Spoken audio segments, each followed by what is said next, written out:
Mama, please. It's me, Ada, your daughter. Look at me. I'm Ada. Mama, please. I don't know you. Get out from my house. Ngozi, what is wrong with you? Why can't you recognize us? I am your husband. Where is that security? Security! Get these people out of my property. She looked at them crying at her gate and saw only strangers. She turned and walked back into her big house, surrounded by gold and jewels and expensive things, leaving her real family outside. It's okay. Weeping like mourners at a funeral. But it's so hard. We'll get through That this is together. Ngozi. Just 1 year ago, she was the poorest woman in this village. Now she is the richest. Where Look is at that her. security? She doesn't even recognize her own family. Get these What would people have out happened of to my her? property. How did this happen? How did a wife look at her husband and see a stranger? Let me take you back to where it all started. 6 months earlier, Ngozi woke up at 4 a.m. like she did every day. The room was dark and cold. She got up quietly and went outside.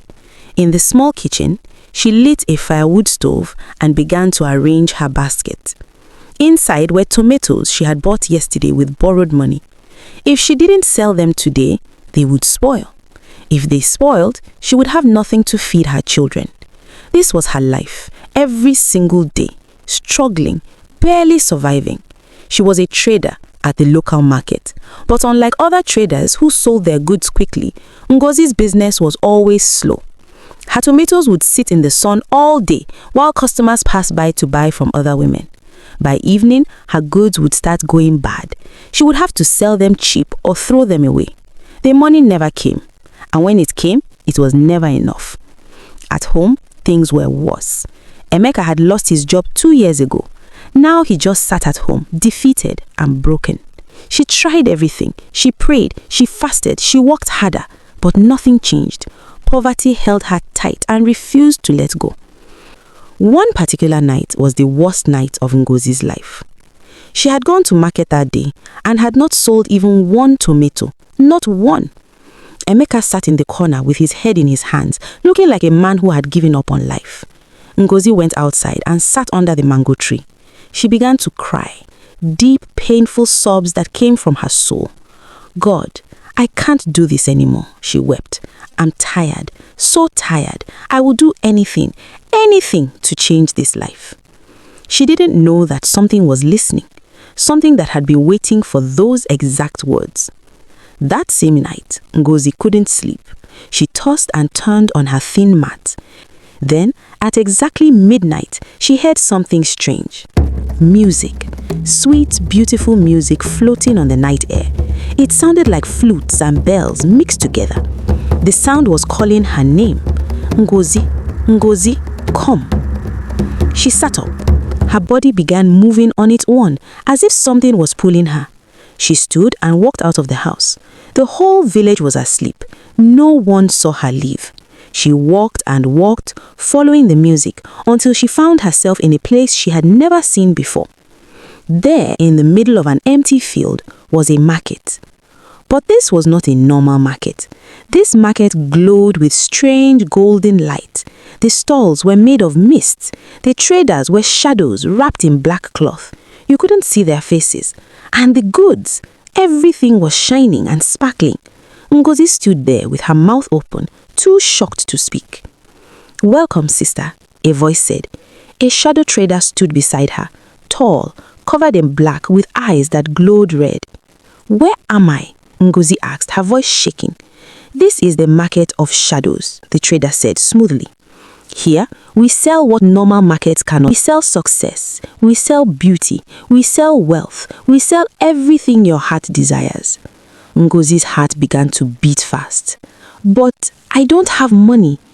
The trader laughed. Money? We don't need money here, sister. We accept other things. Small things. A fingernail, a strand of hair, a forgotten memory. Small prices for big blessings. Ngozi saw other people in the market trading. One woman gave the trader something small and immediately became beautiful. One man traded something and received a bag full of money. What do you want? The trader asked.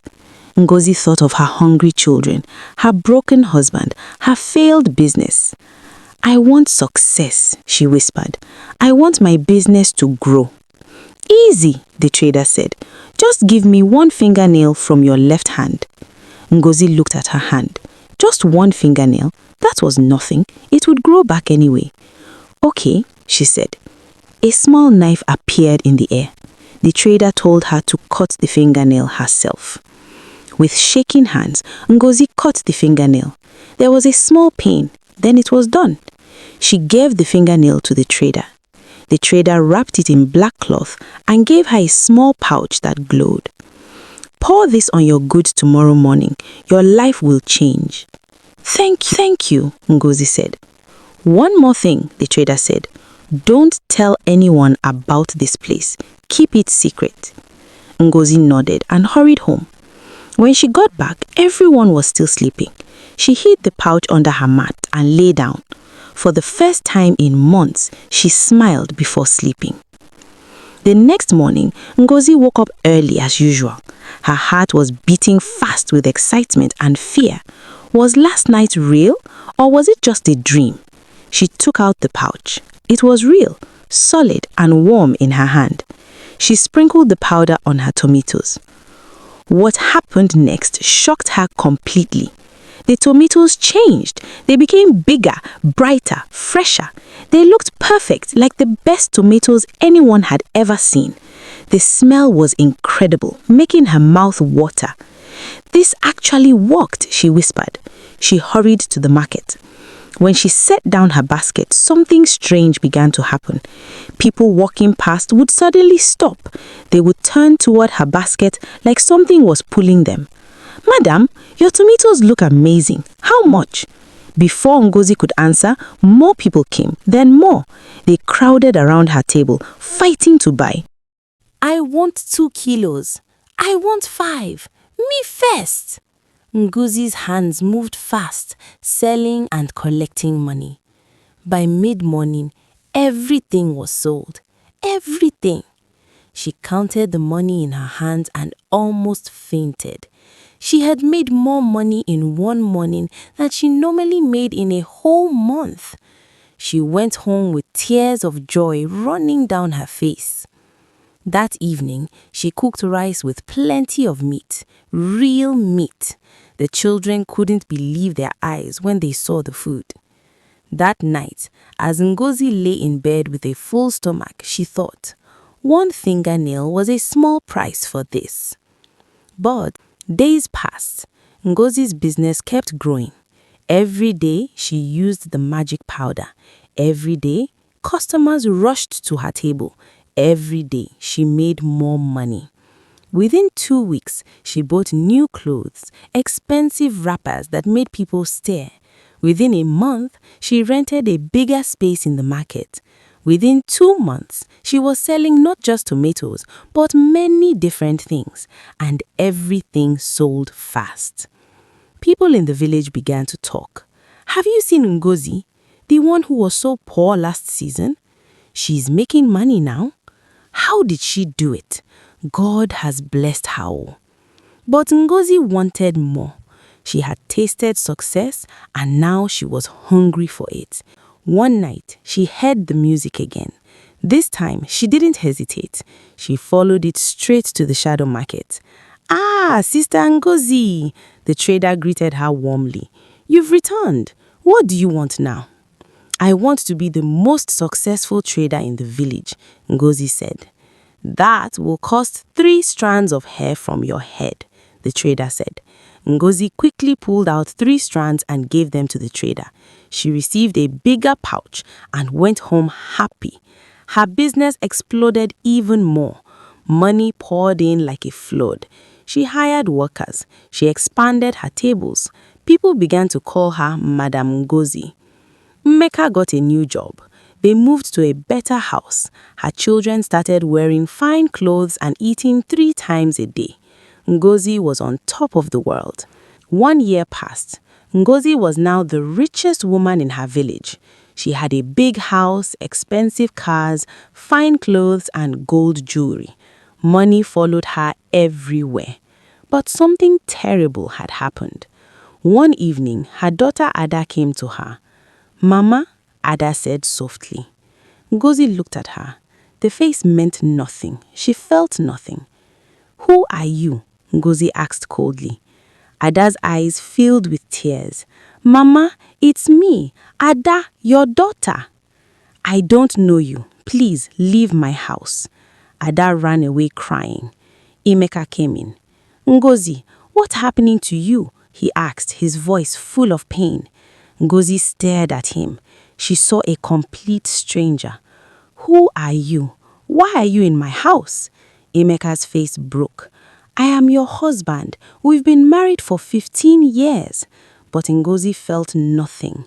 Now they were strangers to her. That night, Emeka and the children packed their things and left. She looked in the mirror. The face was beautiful, but felt wrong, like it didn't belong to her. For the first time, real fear entered her heart. "What have I done?" she whispered. Ngozi ran to the shadow market that same night. "I want everything back," she shouted at the traders. "My memories, my family, everything." The shadow trader laughed. "You cannot buy back what you willingly sold." "Everyone says that," the trader said.